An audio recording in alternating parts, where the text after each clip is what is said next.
পুনর্মিলনের শূন্যতা। প্রসূন গোস্বামী।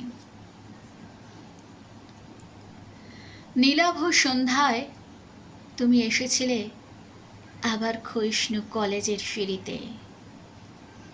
10 বছর পরে তোমার চোখে ছিল অস্তগামী বেগুনি আলোর ছায়াচ্ছন্ন স্মৃতি।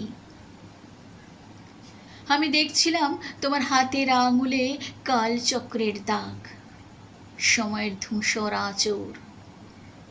তুমি দেখেছিলে আমার চুলে পাকা রূপোর শিকড়। কত অচেনা চেনা মুখের ভিড়ে আমরা দুজন হারিয়ে গেছি নিজেদের খোঁজে। তোমার আঁকা ছবির রঙে আমার আইনের বই মিশে গেছে অদ্ভুত এক বিষণ্ণতায়।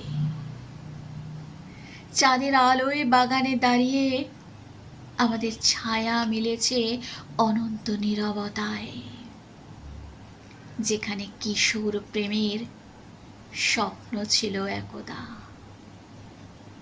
তোমার ঠোঁটের স্পর্শে জেগে উঠল মৃত বসন্তের পাখি, কিন্তু সেই পাখি জানে এই চুম্বন শেষ হবে শীতের কুয়াশায়।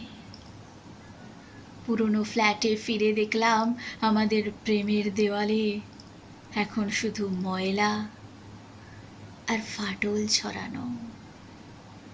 আমরা দুজন জড়িয়ে ধরলাম একটি মরীচিকার ছায়া।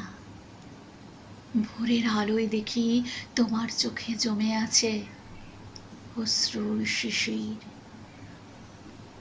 আমার বুকে শুধু খালি খালি 10 বছরের বিচ্ছেদ এক রাতেই মুছে দেয়নি আমাদের দূরত্ব।